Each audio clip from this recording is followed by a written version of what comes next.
You two take care of labor. Only intended for a plane capsule. You don't want to die of cold toll-free.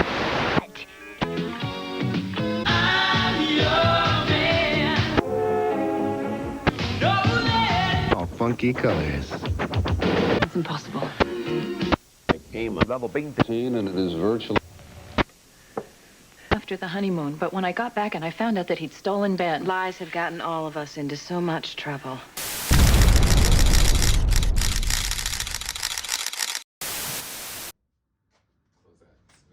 Okay. All right.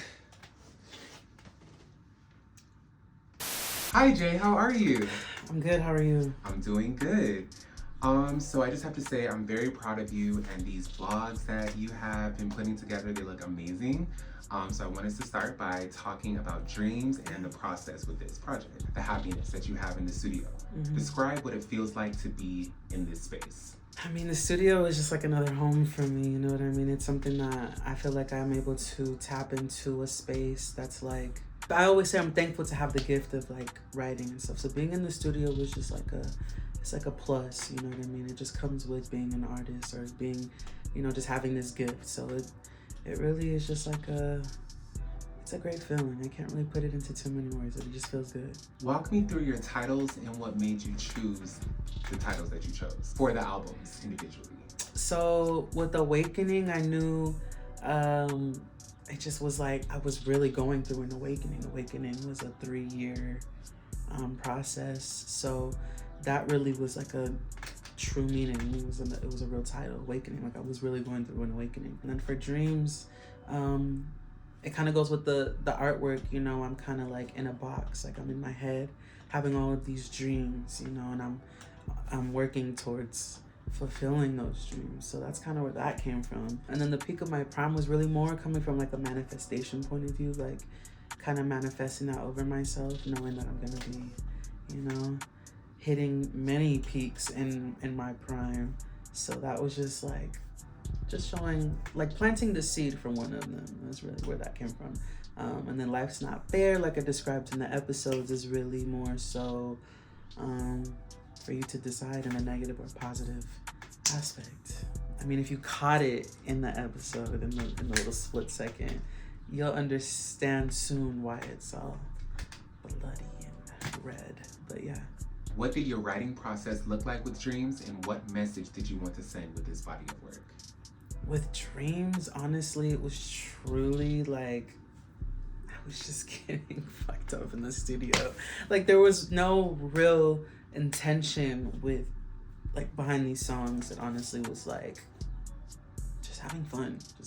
And I think you can hear that in the music, you know, just having fun with my friends in the studio and just having a good time. It was just natural. There was no real message or like real thought process behind each and every one of the songs. It just kind of happens, you know, just naturally, and it just flowed. So it was fun. I think that's why it became a fan favorite album, is because it's just so fun and it just sounds so natural and raw, and you know, it sounds like it sounds like an album, like when you put it on, it sounds like you were there with us when we were making it, you know. So everyone has a unique approach to the stage. Do you have anything you do to help you get prepared for your moment? Honestly, no. Like I just kind of just turn on a switch. Like it's just go time when it's go time. I don't as of recently, I've gotten a little anxiety, but it's just because it's new music. But other than that, no, I don't have anything that prepares me. I think just being a person that's in the shower all the time singing or rapping or, you know, practicing or pretending that I'm at a show, it always prepares you for when it's real time, when it's real life, when it's time, you know, when it's go time, when it's showtime.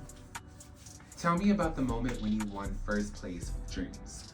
What did that do for you, and what were you thinking? What were you feeling? I was scared. I'm not even gonna hold you, because it was between four winners. It was like, yeah, I want to say it was four winners. So they started, 4th place is such and such, 3rd place is such and such. I'm like, okay, you know, they haven't said my name yet. 2nd place is such and such. I'm like, okay, like, you know, it is what it is. Like, I'm not gonna get excited, because if I didn't expect to win first place. Let's just put it that way. So when they said my name, taking home the first place, we got Jay. I was like, there is no way. Like, you can see in the video, I look back, like, no. Like, they said my name. So yeah, it was a humbling experience for sure. You know what I mean? Because everyone did their shit that night. Everyone did their shit that night. And there was a couple people I thought that they would have given it to, but it felt good. It was awesome. I had a great experience. As a queer artist, it can be challenging finding space. What and or who have helped you to stay grounded and in tune with your gift? I think being a real hip-hop head, a big music head, and always watching documentaries and docu-series and all that good stuff, that kind of helps me maintain a level, it keeps me level-headed with all of that type of stuff, you know. And just growing up watching all those type of things, it always prepares you. It always prepares you for when it's your time. So I think that's kind of how I go about that. So what did this music mean to you, creating Dreams, and where do you want your music to go in the next year or so? Creating Dreams, again, I think the message behind that could just be like more so just having fun. When you have fun, just let shit flow. You'll hear the outcome. I would want my music to be worldwide. I want it to be, you know, when I see my stats and my numbers and it says there's these people listening to my music in Uganda and, you know, these crazy places, like third world countries are outside of the US. I want to be able to see that with my own eyes. So I'm definitely working towards being able to travel with my music. You know, I want to go as far as my music does. So that's really the goal. Talk to me about your musical upbringing and the impact it's had on your current projects. I've been singing since I can remember. There's home videos of me singing around the house with diapers on with my curly hair, and, you know, so music has always been a part of my life. I was in the talent show every year in elementary school, so everybody knew. Everyone thought I would be a singer, but I ended up being a rapper, right? That's crazy, but I don't know. I think having a big love and like a diehard energy for Nicki has a lot to do with that. Yeah, I think it really has a lot to do with the dedication I've had for Nicki, honestly. And because if you listen to me, you'll hear the influence and you'll hear, you know, a lot of her in me. What is the biggest thing you took from working on Dreams, and where are you in your artistic approach now? The biggest thing I can say I took from Dreams was song structure and just like overall production and quality, you know?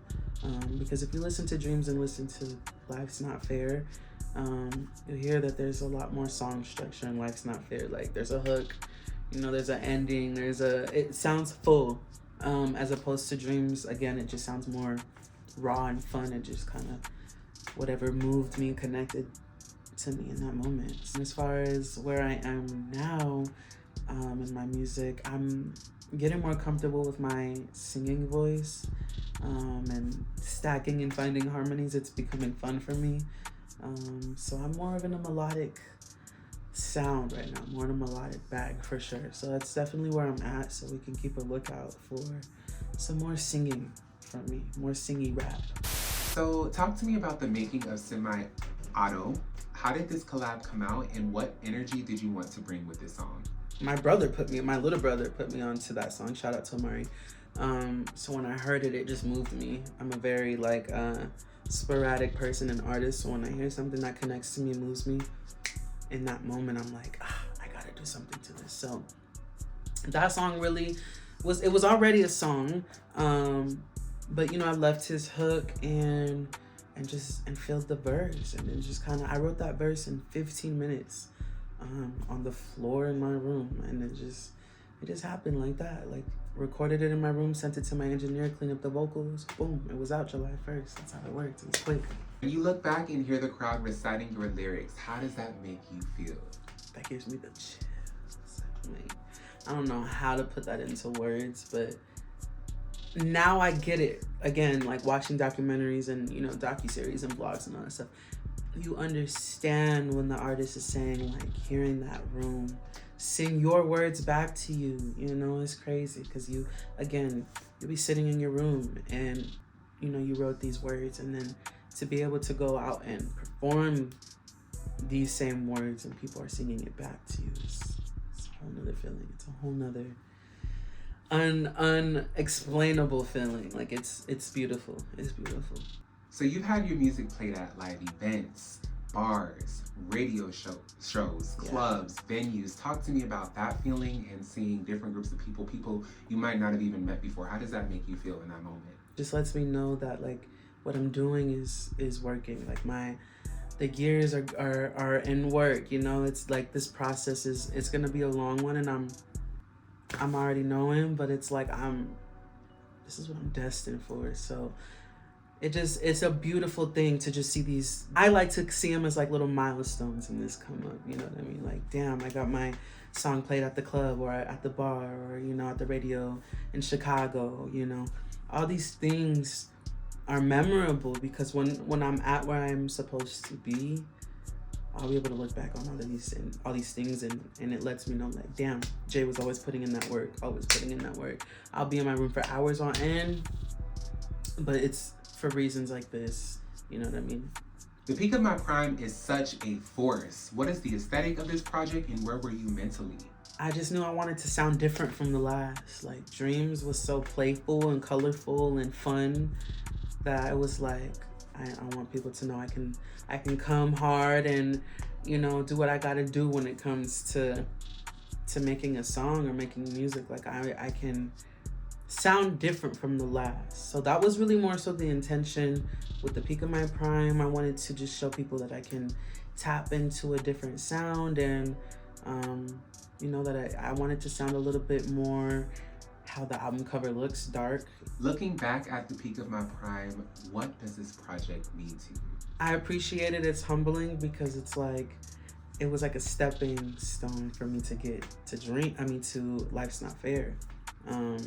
So I appreciate the Peak of My Prime. I really want to some way, somehow revisit that project or, you know, continue it or something, because it definitely is not over. But I think that when I want to continue that project, it'll be at a time where everyone knows my name. You are opening for Kurt Cobain's. Tell me about your reaction to that news and what it felt like knowing you were an opening act. Was this your first time opening for another artist? I was on my bed in my room and I got a call, and they asked me if I you know, was interested in doing this opening act. And, you know, of course, I said yeah. I got teary-eyed, though, because I was like, damn, like, I'm really, you know, pushing forward, like, I'm doing this for real. So, yeah, it was dope. It was my first time opening up for at least another known artist. This won't be the last, so. Life's Not Fair is an entire experience. I can only imagine the concepts you will bring at sold-out tours. You always have tricks up your sleeve. Talk to me about this vision and how it came together. I had this artwork in the back of my head always. Not specifically the way that it looks now, but that's okay because it gives me the chance to go back and do like a part 2. But the artwork, I initially seen it as like a legitimate fair, not so much a carnival, but a fair. I just go with whatever flows, and this ended up being the final product. Once I designed the project, the artwork, and put it together, I fell in love. How do your previous projects inspire your current writing process, and what is something you've learned? Again, to take my time and really, again, song structure, like, and being able to be more relatable in my music and not just like rapping and rhyming, because not everybody will just listen to that. So learning how to tell a story, I guess, for lack of a better term. When you are getting ready to do a show, how do you decide which songs you want to do? I know it would make sense to do your new releases, but you may have something different in store depending on your crowd. How do you go about that? Depends on the show, honestly, especially if I performed for these promoters, you know, before. It really just depends on how I feel that the crowd will go or, you know, be that night. All of these things that I'm doing are helping me and training me, you know, quote unquote training me to when I'm supposed to be where I'm at, basically. You know, it's like I already it won't feel new. It's like I've gone through these things. I was just having this conversation not too long ago with someone where it's like all these people in high school knew me, but I didn't really know who they were or know their names. You know, they just come up to me, give me a hug. Oh my God, oh my God. I would hug them back and say hi, but it's like I don't know who they are. So all these things, it's like the way the universe works is crazy because it's like it repeats itself, but in a different version. So it's like I see myself still doing these things, like all these people coming up to me saying hi, but I don't know them, but they love me. You know, they know me, but I don't know them, and they know me for the reasons that they know me for. You know what I mean? So it's all things that, it's all practice. So I'm loving all of this. Talk to me about one of your most surreal moments while creating this project. Having to push it back was probably one of the worst things for me as an artist because it made me feel so unprofessional.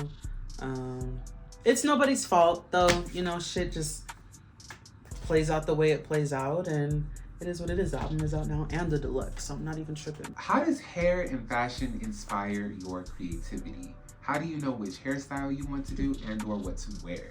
I like to think ahead, so usually I already know what shows I'm booked at or what holiday it is. So I have that hair kind of set out for, I guess, that month, you know, of events, and I think of outfits that I can build off of that hair to make it more of a universal feel and not so specific and boxed to the color that I may have put in my hair, you know what I mean? So style and my hair is everything.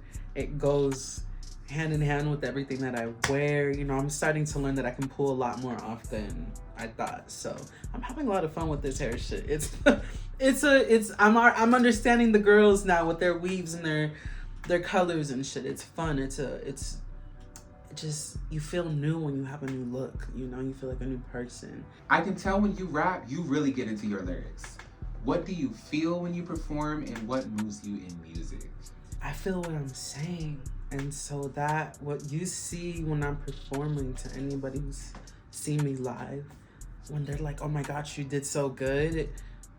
It just, I feel what I wrote. Like I'm tapping back into when I was, you know, where I was when I wrote it. So really it just, I feel what I'm rapping, and that allows me to project the energy that I do when I'm performing. When it comes to rehearsing, what does your rehearsal process look like? And do you think rap shows should require more rehearsal time? So me personally, I don't do too much. Well, I guess in the car, in the shower, in my room, in the mirror, I'm always pretending that I'm performing. So I guess that I'm always prepared when it's showtime. I guess it would be dope to have more technical rehearsal, you know, rather than like trying to run the show, because I'm more of a natural person. I don't like to practice my words and what I'm gonna say and shit. I just like to get a feel and idea for what I want to say. But me personally, I don't need any rehearsal because I'm 24/7 pretending that I'm at a show, you know, at a concert. How did you find out about Rap Smoke? Has Rap Smoke availed you the opportunity to network with other artists? So shout out to the Kendra G live show. After doing that, he tapped in with me. He found me and you know, DM'd me on Instagram, and that's how that came about. It's given me the opportunity to find new artists, and definitely it's inspired me to go and come harder, for sure. Talk to me about the space that you're currently in and how you're approaching this new body of work. What can we look forward to, and where is this new chapter taking you? You know, this new project is definitely gonna be even different from what you guys have heard now. I guess you could say my Red Ruby to Sleaze remix, Nasty, Going Cool, and this new song that'll be out next week. Put that in a little soup, and that's kind of what this album is gonna sound like. I'm more of a melodic rap. Like, expect the unexpected is the best way to put it. What does a full-out J rap show look like? Can we expect choreography? Is it just strictly rap? How are we with the lighting? What does it look like? What does it feel like? Well, you know me, and it's so funny you ask, because I'm definitely planning on putting on my own show. Like, at a venue hosted by me. Dancers, lights, backdrops, cameras, the full thing, the full thing. I think if people knew who I was, I'd be able to pack out an arena. I always imagine that tour. I always imagine tour. At this point, it's just a platform. Someone has just got to hear my name, has to see my face. And I feel like the best is still in me. Like, a lot of people think that what I put out is the best, but nah, the best is still in me. So just know that I'm working on new shit. It just, whatever moves me, honestly.